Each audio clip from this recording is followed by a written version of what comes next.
የተወደዳችሁና የተከበራችሁ የአገው ሚዲያ ተከታታዮቻችን እንደምን ሰንብታችኋል? አገው ሚዲያ ዛሬም እንደ ትናንቱ ትኩስና ታማኝ መረጃዎችን ይዘውላችሁ መጥተዋል። ሰናይ ቆይታ እንዲሆንላችሁ አገው ሚዲያ መልካሙን ሁሉ ይመኛል።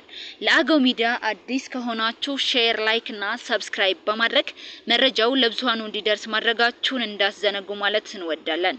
በቀጥታ ወደ መረጃው እናልፋለን። በቅድሚያም አርዕስተ ዜናው እነሆ። በአማራ ክልል አዊ ብሔረሰብ ዞን ጽንፈኛው ፋኖ ከፍተኛ ጉዳት እያደረሰና በርካታ ቦታዎችን እየተቆጣጠረ ይገኛል። በዝርዝር የምንመለከተው ይሆናል። በስካሁኑ የሀገራዊ ምክክር ሂደት የሃይማኖት ተቋማትና የሲቪክስ ማህበራት ሚና የላቀ ነው ሲሉ ዋና ኮሚሽነር ፕሮፌሰር መስፍን አርያ ገለጹ። በስፋት እንመለከተዋለን። ግብጽ በቀጠናው ከበባ በሚመስል መልክ የተለያዩ እንቅስቃሴዎችን እያደረገች መሆኑን የኢትዮጵያ የውጭ ጉዳይ ሚኒስቴር ገለጸ።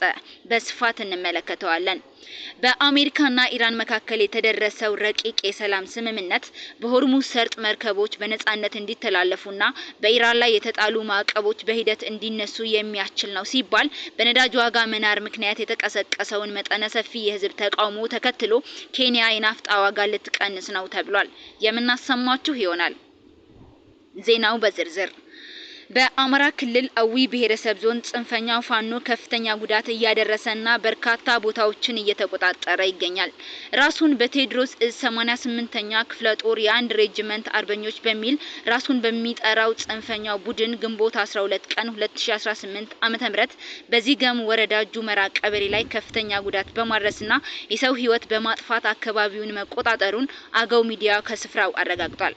በአፍብን ቴዎድሮስ እዝ 109ኛ ኮር 88 ክፍለ ጦር ዚገም ወረዳ ጁመራ ቀበሌ የነበረ የብልጽግና አገዛዝ ወታደሮችን በመደምሰስ ድል መቀናጀታቸውን የ109ኛ ኮር ህዝብ ግንኙነት ክፍል የገለጸ ሲሆን አገው ሚዲያ ባደረገው ማጣራት ሁለት የሚኒሻ አባላት የተማረኩ መሆናቸውና ከፍተኛ ስቃይ የተፈጸመባቸው መሆኑን ለማረጋገጥ ተችሏል። ግንቦት 12 ቀን 2018 ዓ.ም ለግንቦት 13 2018 ዓ.ም ማታ ራሱን 88ኛ ክፍለ ጦር በማለት የሚጠራው ጽንፈኛው ቡድን 3 ሰዎችን ገድሎ 2 ሚኒሻ አባላትንና 1 ፖሊስ በአንድ የሚኒሻ አባል ላይ ከፍተኛ ጉዳት በማድረስና 2 የሚኒሻ አባላትን በመማረክ አካባቢውን ተቆጣጥሯል።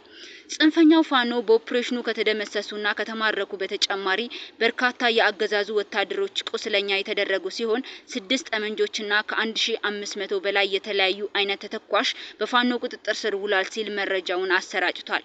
በተያያዘ መረጃ ፋኖ በዳንግላ በፋግታ ሎኮማ ወረዳ በባንጃ በጓግሳ ሽኩዳድ ባንገሻ ጓግሳ አዮ ጓግሳና ጃዊ ወረዳዎች መጠነ ሰፊ ወራራና መጠነ ሰፊ ጥቃት እየፈጸመ ሲሆን የብሔረሰብ ዞኑ አመራሮች በአገው ህዝብ ላይ የሚፈጸመውን ግፍና በደል ከመግለጽ ተቆጥበዋል። በስካሁኑ የሀገራዊ ምክክር ሂደት የሃይማኖት ተቋማትና የሲቪክስ ማህበራት ሚና የላቀ ነው ሲሉ ዋና ኮሚሽነር ፕሮፌሰር መስፍን አርያ ገለጹ።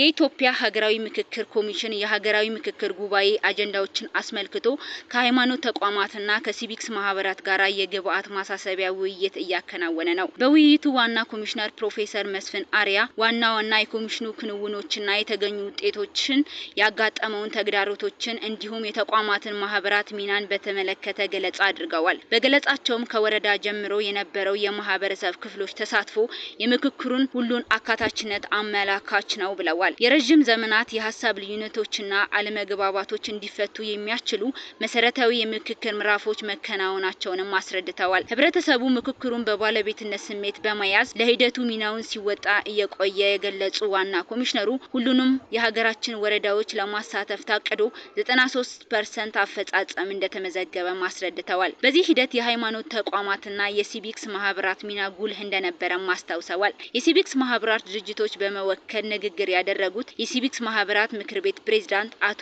አህመድ ሁሴን ሀገራዊ ምክክር ለሀገራዊ መግባባት ወሳኝ ነው ብለዋል። ብለዋል። ዘላቂ ሰላም የሚመጣው በፖለቲካዊ መድረክ ብቻ ሳይሆን ሁሉን ባሳተፈ ሰላማዊ ውይይት መሆኑንም ጠቅሰዋል። ሲቪክስ ማህበራት ለምክክሩ ስኬታማነት በቀጣይ ሚናቸውን እንደሚወጡ አረጋግጠዋል። በመድረኩ ላይ የሃይማኖት ተቋማትና የሲቪክስ ማህበራት ተወካዮች ለሀገራዊ ምክክር ጉባኤው በኮሚሽነሩ የተቀረጹ አጀንዳዎችን አዳምጠው ግብዓት እንደሚሰጡም ይጠበቃል። ግብጽ በቀጠናው ከበባ በሚመስል መልክ የተለያዩ እንቅስቃሴዎችን እያደረገች መሆኑን የኢትዮጵያ የውጭ ጉዳይ ሚኒስቴር ገለጸ። የሚኒስትሩ ቃል አቀባይ አምባሳደር ነቢያት ጌታቸው በሰጡት ገለጻ ግብጽ በቀጠናው ላይ በምታደርገው እንቅስቃሴ ከበባ በሚመስል መልኩ ውጥረት፣ ትንኮሳ የሚመስሉ ነገሮች በተደጋጋሚ እየታዩ ነው ብለዋል። ቃል አቀባዩ ይህንን የግብጽ እንቅስቃሴ አዲስ ነገር አይደለም፣ ለረጅም ጊዜ ሲከተሉት የቆዩና የሞከሩት ስልት ነው ብለውታል። ኢትዮጵያ የባህር በር አጀንዳዋን ምን ያህል አስፈላጊ እንደሆነም አንዱ ማሳያ ይሄ ነው በማለት ተናግረዋል። ኢትዮጵያ ፍላጎቷን ባነሳች ጊዜ የኢትዮጵያን ለማነቅ የሚያደርጉ እንቅስቃሴዎች የመጨመርና የመጠናከር አዝማሚያ እናያለን። ይህ ግን የኖረና የቆየ ስልት ነው ያሉት አምባሳደር ነቢያት ኢትዮጵያ ለዚህ ምላሿ የባህር በር ፍላጎቷ አጀንዳዋን አጠናክራ መቀጠል ነው ሲሉ አስታውቀዋል። በተለያዩ አካላት ድጋፍ ያገኘ አጀንዳ ነው፣ ህዝቧም የደገፈው ነው። ይህ ፍላጎቷን ፖሊሲዋን አጠናክራ ስትቀጥል ሰላማዊና ዲፕሎማሲያዊ በሆነ መንገድ መሆኑም በተለያዩ ጊዜ አበክራ ያስረዳችው ጉዳይ ነው ሲሉም ፍላጎቷ ጉዳዩን በሰላማዊ መንገድ ለማሳካት መሆኑን አስረድተዋል። በአሜሪካና ኢራን መካከል የተደረሰው ረቂቅ የሰላም ስምምነት በሆርሙዝ ሰርጥ መርከቦች በነጻነት እንዲተላለፉና በኢራን ላይ የተጣሉ ማዕቀቦች በሂደት እንዲነሱ የሚያስችል ነው ሲባል በነዳጅ ዋጋ መናር ምክንያት የተቀሰቀሰው መጠነ ሰፊ የህዝብ ተቃውሞ ተከትሎ ኬንያ የናፍጣ ዋጋ ልትቀንስ ነው ተብሏል። በአሜሪካና ኢራን መካከል የተደረሰው ረቂቅ የሰላም ስምምነት በሆርሙዝ ሰርጥ መርከቦች በነጻነት እንዲተላለፉና በኢራን ላይ የተጣሉ ማዕቀቦች በሂደት እንዲነሱ የሚያስችል ነው።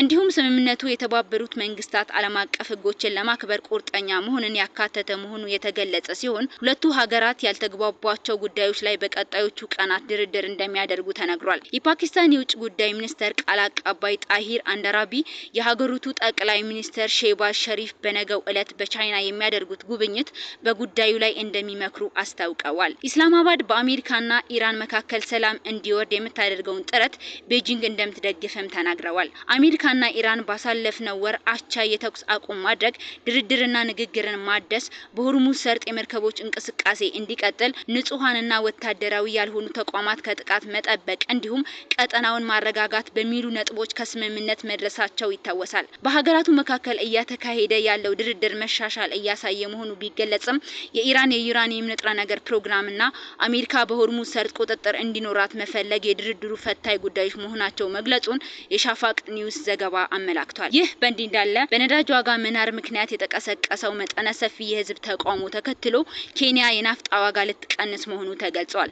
የኬንያው ፕሬዝዳንት ዊሊያም ሩቶ በነዳጅ ዋጋ መናርና በኑሮ ውድነት ምክንያት የተቀሰቀሰውን መጠነ ሰፊ የህዝብ ተቃውሞ እንዲሁም በሀገር አቀፍ ደረጃ የተደረገውን የትራንስፖርት የስራ ማቆም አድማ ተከትሎ መንግስት ከሰኔ እስከ ሐምሌ 2018 ዓ.ም የዋጋ ማስተካከያ ተመን ላይ የናፍጣ ዋጋን እንደሚቀንስ አስታወቁ። ሮይተርስ እንደዘገበው ፕሬዝዳንት ሩቶ ዛሬ በቴሌቪዥን ባደረጉት ንግግር በሸማቾች ላይ የሚደርሰውን ጫና ለመቅለልና የነዳጅ ማደያ ዋጋን ለማረጋጋት ታሳቢ ካደረጉ እርምጃዎች መካከል የናፍጣ ዋጋ በ1 ሊትር በ10 የኬንያ ሽሊንግ በግምት $0.077 እንደሚቀንስ ተናግረዋል። ውሳኔው ለህዝብ ይፋ የተደረገው የህዝብ ትራንስፖርት ኦፕሬሽን የነዳጅ ዋጋ በከፍተኛ ሁኔታ ማደጉን በመቃወም በመላው ኬንያ ለሁለት ቀናት የዘለቀ የስራ ማቆም አድማ ከተደረጉ ከጥቂት ቀናት በኋላ ነው። በተቀሰቀሰው ተቃውሞ ቢያንስ 4 ሰዎች መሞታቸውና ወደ 30 የሚጠጉ ሌሎች መቁሰላቸው የተዘገበ ሲሆን ክስተቱም ከኃይል አቅርቦት ዋጋ መጨመር ጋር ተያይዞ በናረው የኑሮ ውድነት ላይ የህዝብን ከፍተኛ ቅሬታ የሚያሳይ አስተጋባ እንደነበረ ተዘግቧል። ወዳችሁ ስለምትከታተሉንና ለሌሎች እንዲደርስ ሼር ስለምታደርጉ እያመሰገንን በሌላ ዝግጅት እስከምንገናኝ መልካሙን ሁሉ ተመኘን።